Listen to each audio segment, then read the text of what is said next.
olhando para a ótica para vocês entenderem um pouco das diferenças, as principais diferenças que a gente vê entre os dois governos em alguns setores. Lembrando que o Odemar falou uma curiosidade, que o Trump, né, volta a ser um presidente nos Estados Unidos. A gente tem também a curiosidade de que o Biden e o Trump foi a primeira vez, né, antes da desistência do Biden, era a primeira vez que a gente teria um ex-presidente competindo com um presidente. Durante as eleições, a gente teve uma aversão da maioria do povo americano, até porque se esperava um candidato um pouco mais novo, um candidato, uma cara nova.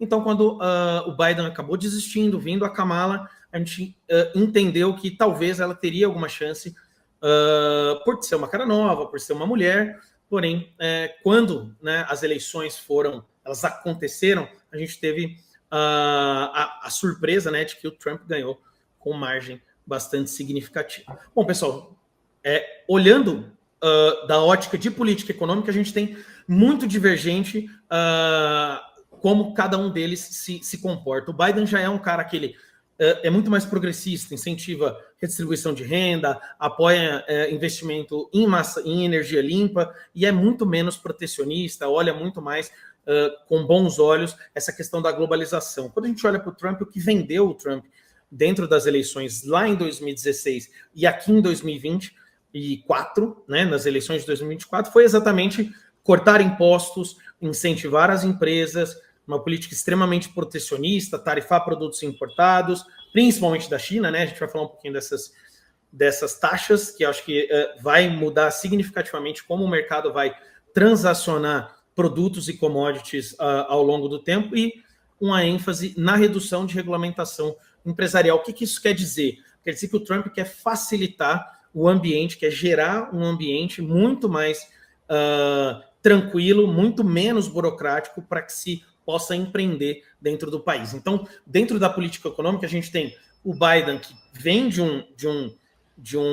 uma política econômica muito mais globalizada, para um Trump que se protege muito mais, que protege muito mais os Estados Unidos e acaba gerando essa pressão bastante inflacionária, até porque ele é um candidato muito mais populista, né? Quando a gente olha para a questão ambiental, que afeta as nossas commodities agrícolas, que afeta a questão de energia, que afeta a questão petrolífera, afeta a questão, toda essa questão de combustíveis, né? O Biden já era um cara muito mais, como eu comentei, muito mais, olha muito mais para essa questão de estar participando mais de cúpulas, de encontros de meio ambiente.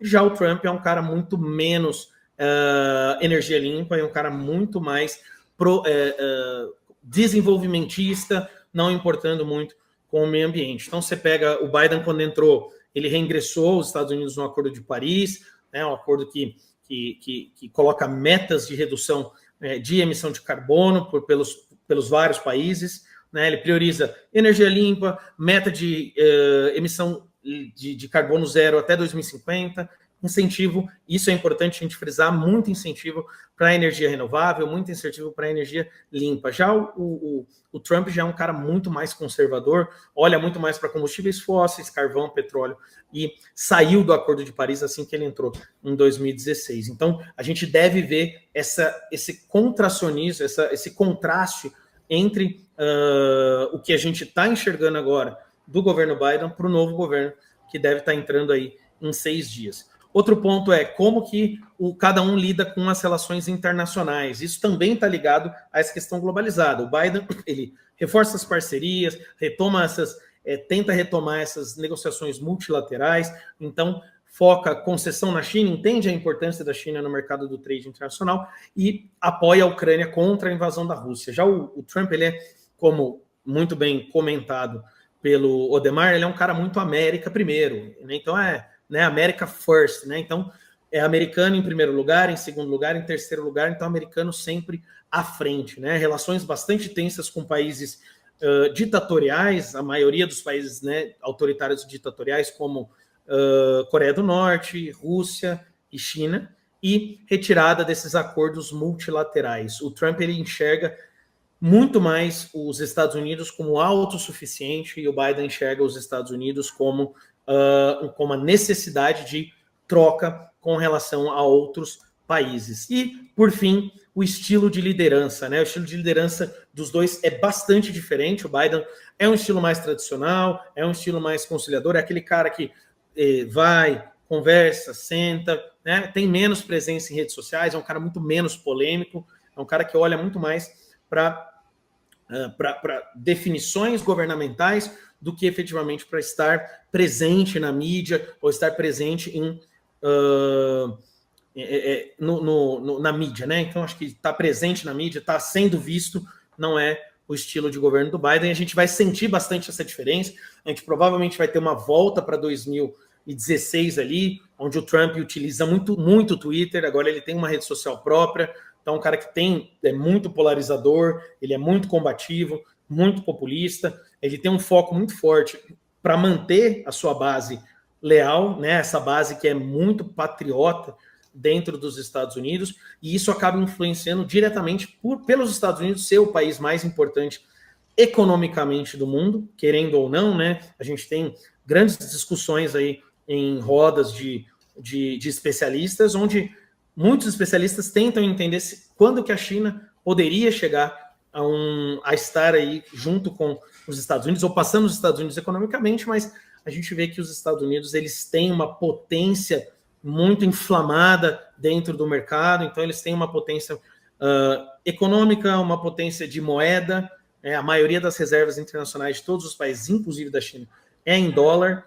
Então a preocupação, por exemplo, a preocupação que o Brasil tem com a inflação é muito diferente da preocupação que os Estados Unidos têm com a inflação, porque o Brasil ele não consegue exportar essa inflação, os Estados Unidos sim.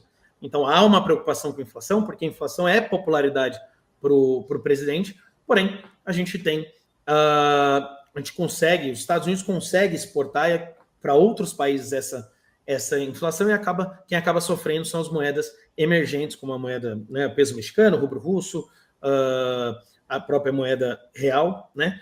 Então essas são as principais diferenças entre o governo que a gente está agora lidando, que a gente lidou, que foi esses últimos 4 anos do Biden, foi um governo com bastante tropeços, saída do Afeganistão meio toda atrapalhada, né? E agora uma entrada do governo Trump que já entra com bastante polêmica, né? Já entra com quer mudar o nome do Canal do Panamá, quer que o Canadá seja o 51º estado dos Estados Unidos, quer a Groenlândia seja anexada aos Estados Unidos, então tem muita coisa. E a questão das taxas, né? A gente vai comentar um pouco mais para frente, mas essa questão das taxas é algo que vai estar muito no radar e existem algumas possibilidades para como ela vai acontecer. Então, Oi. Desculpa te interromper. Não, que isso. Ótima explicação.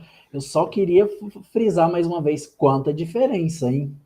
Bastante. Quanta diferença entre governo Biden e governo Trump. São governos completamente opostos. O mercado, não só o mercado, mas o americano vai sentir bastante, né? O mercado vai sentir bastante a diferença, o investidor vai sentir bastante a diferença e, principalmente, o americano vai sentir bastante essa diferença. A diferença entre 2016 e 2024 é que o Trump ele tem um governo, ele geralmente tem um governo bastante inflacionário, mas ele já pega os Estados Unidos com uma inflação muito alta. Então esse vai ser um grande desafio dele. Como que eu vou me comportar com relação a incentivos, que é o que a gente comentou, com relação a incentivar as empresas, com relação a incentivar os investimentos, com relação a incentivar toda a economia americana, sendo que existe uma necessidade de controle de inflação.